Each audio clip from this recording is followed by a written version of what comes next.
안녕하세요. 코인 랩소디. 오늘도 여러분들과 함께 하겠습니다. 자, 본부장님 나와 계십니다. 안녕하세요. 안녕하세요. 반갑습니다. 네, 오늘 또 저희가 발빠른 소식들 함께 해드릴 거고요.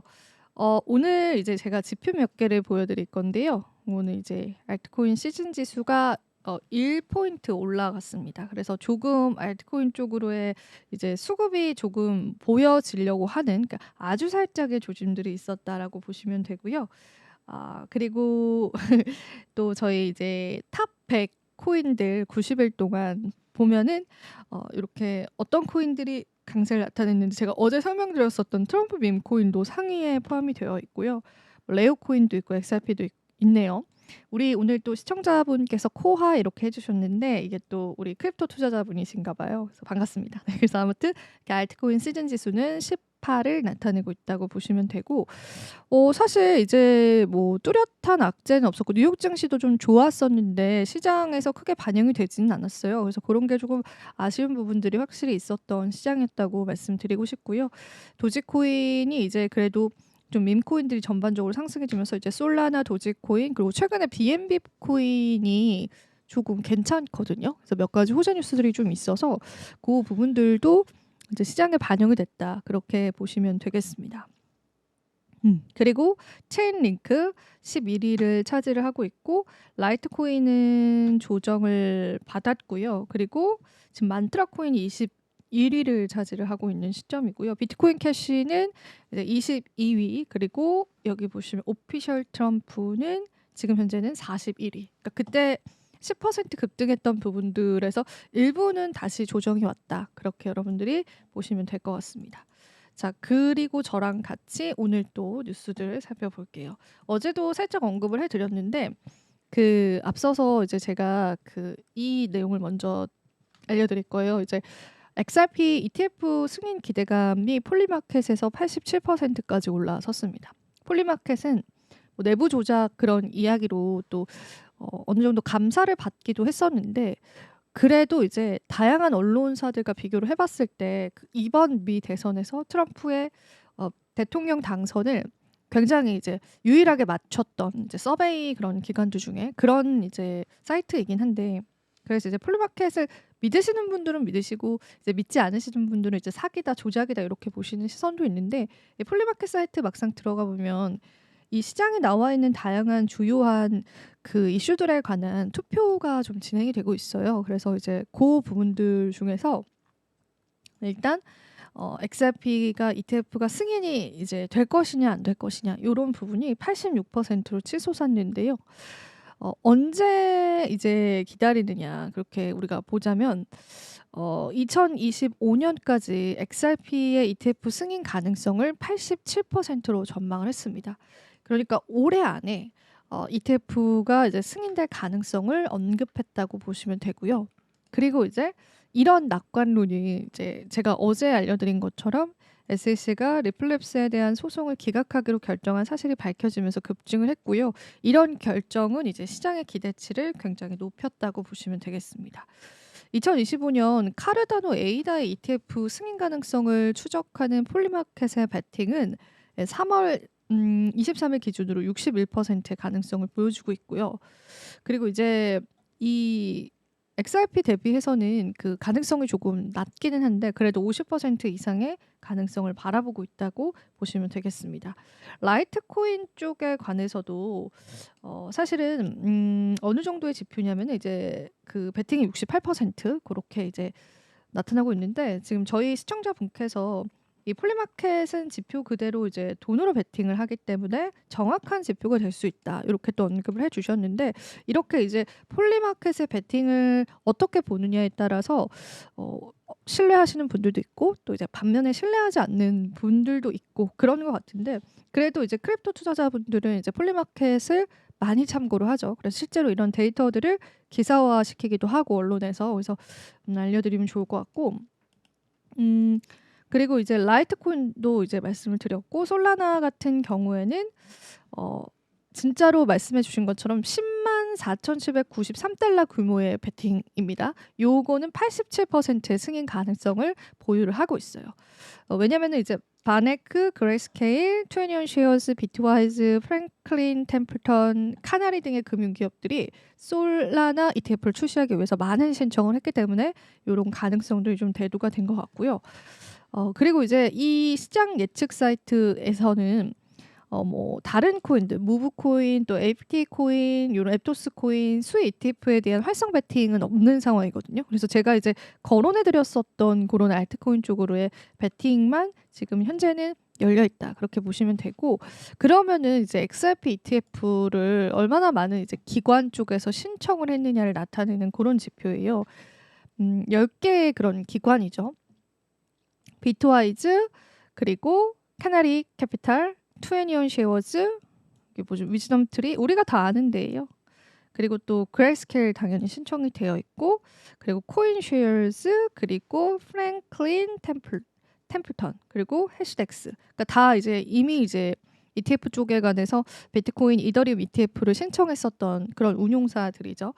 근데 이제 여기서 블랙록이 없다라는 부분들, 그리고 피델리티 쪽도 최근에 뉴스가 있었거든요. 근데 이제 우리가 사실은 이제 이 운용사들이 이 중에 상당수는 일전에도 비트코인 ETF도 먼저 신청을 했었고, 사실 여기서 좀 드리고 싶은 말씀은, 우리가 뭐 일단은 비트코인과 이더리움 ETF가 나온 상황에서 이제 시장 참여자들은 빠르게 이제 다음 알트코인 ETF도 기다리고 있는 시점인데, 사실상 우리가 그 타임라인을 지금 좀 비트코인 ETF 출시 이전으로 좀 돌아가 보면은, 비트코인 ETF 신청 같은 경우에도 3년이 걸렸습니다. 근데 이제 그게 빠르게 승인이 됐던 건 블랙락이 갑자기 우리도 비트코인 ETF를 신청할게라고 이야기를 하면서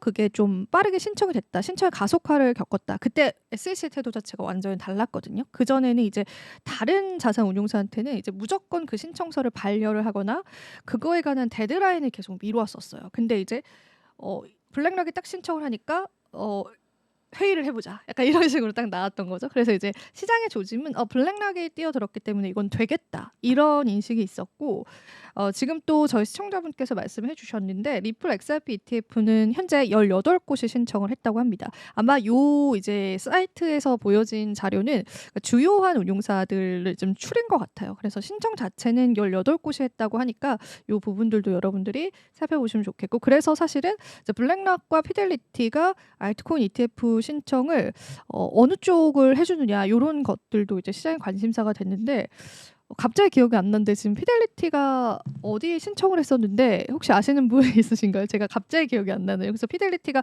어디 신청하려고 지금 신탁 준비를 마쳤다는 그 소식을 트위터에서 어제 봤거든요. 그래서 그런 이제 흐름들 팩트 체크 해보면서 여러분들이 보시면은 좋을 것 같습니다.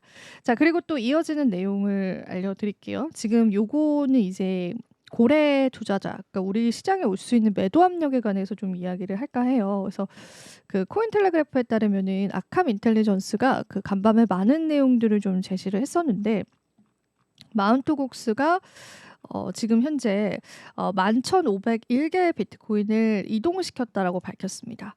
자, 이 중에 이제 893 비트코인, 7,800만 달러는 콜드 월렛으로, 나머지 10,000개가 넘는 비트코인은 이게 약 9억 1,900만 달러예요. 요거는 이제 체인지 월렛으로 전송이 됐고, 이는 이제 이달 들어서 세 번째 대규모 전송이고, 이제 마운트곡스가 이제 해킹 사건이 있었잖아요. 해킹 사건이 있고 나서 그 해킹 때 그 피해받았던 그 코인을 그 해킹 피해자들한테 돌려줬어요. 근데 이제 그 규모 자체가 좀 엄청나기 때문에 시장에서는 요게 이제, 여러분은 어떠실까요? 만약에 내가 비트코인을, 만약에 이건 진짜 가정입니다. 업비트에서 가지고 있었어요. 하나를. 근데 업비트가 해킹을 당했어요. 그래서 갑자기 내 자산이 동결이 됐다가 한 5년 뒤에 업비트에서 요거를 돌려줬어요. 그러면은 비트코인의 가치가 엄청 만약에 올랐다고 가정을 한다면, 여러분들은 바로 파실 겁니까? 아니면은 계속 가지고 있을 겁니까? 자, 이 논란이 있었죠. 근데 이제 지금 팔고 있는 물량도 적지 않다라는 내용이에요. 그래서 실제로 이달 들어서 세 번째 대규모 전송으로 3월 6일에는 12,000 비트코인, 3월 11일에는 11,833 비트코인을 각각 이동시킨 바가 있다고 했습니다. 근데 사실 이게 매도 압력이 마운트곡스 쪽만 있으면 괜찮은데, 그 실크로드 사태 때 이제 미국 정부가 압수한 물량을 얼마 전에 재무부에서 이거 이제 매각해도 된다라고 판결이 났잖아요. 물론 이제 트럼프는 이제 압수된 물량을 비축자산에 넣겠다라고 했지만은 이미 이제 승인이 난 물량이 있고 그 실크로드 사태 때의 그 물량이 좀 많은 걸로 알고 있어요. 근데 이제 그 물량을 지금 매각을 하고 있다라는 설도 좀 나오고 있거든요. 그래서 어찌 보면은 생각보다 시장이 이렇게 크게 움직이지 않는 거는 대형 매도 압력들이 계속 시장에 있는 건 아닐까, 그런 이야기가 좀 나오고 있어서 그것도 여러분들 같이 참고해 보시면 좋겠고요. 아캄에 따르면 현재 마운트 곡수가 보유 중인 비트코인 잔액은 35,000 비트코인으로 달러 기준으로 약 31억 달러에 달합니다. 이거 하나로 환산하면 어마어마한 금액이 나오죠. 그래서 이런 움직임이 채권자 상환이 임박했음을 시사를 하고요. 일단은 지금 상환이 들어간 상황은 아닌데 만약에 상환을 하게 되면은 그 상환받은 자들의 움직임도 좀 주시를 해봐야 돼서, 지난해 7월 실시한 한 레딧의 설문에 따르면 대다수는 상환받은 비트코인을 매도할 의사가 없다라고 이제 그 채권자들이 이야기는 하긴 했어요. 근데 이제 또 모르는 상황이죠. 근데 그 타임라인을 조금 앞으로 돌아가서 말씀을 해드리자면 마운트 곡스는 이제 거래소입니다. 2014년 2월에 약 85만 비트코인을 도난당한 후에 파산을 했고요. 당시 비트코인 거래량의 7, 80%를 담당했던 최대 거래소였습니다. 지금 바이낸스가 최대 거래소이지만요. 이후 도쿄 법원은 신탁관리인을 임명해서 상환 절차를 진행을 했고 지난해 10월 달에 2025년 10월 31일로 1년간 상환 기간을 연기를 한 바 있습니다.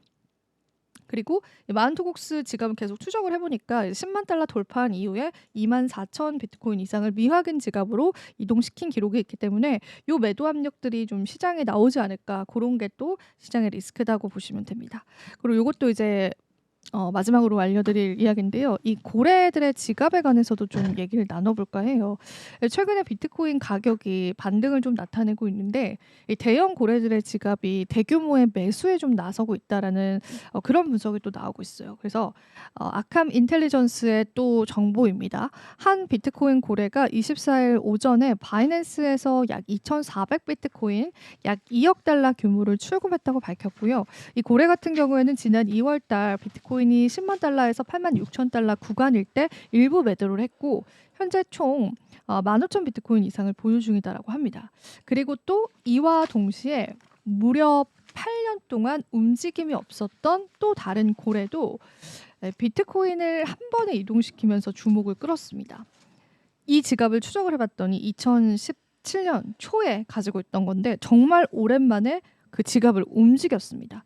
이 같은 대규모의 비트코인 이동을 최근에 이제 코인게코에 따르면 비트코인이 7일 동안 4% 넘게 상승을 했고 그 다음에 이제 88,000까지 회복이 됐었거든요.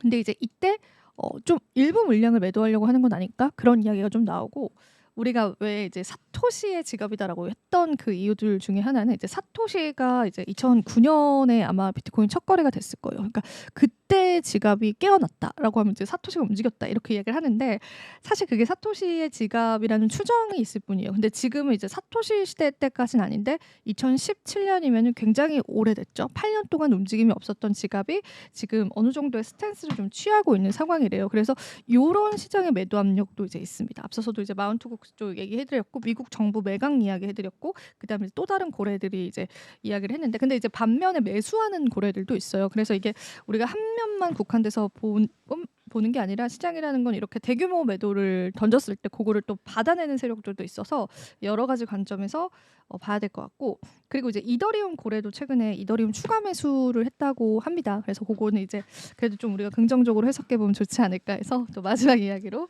좀 가지고 왔습니다.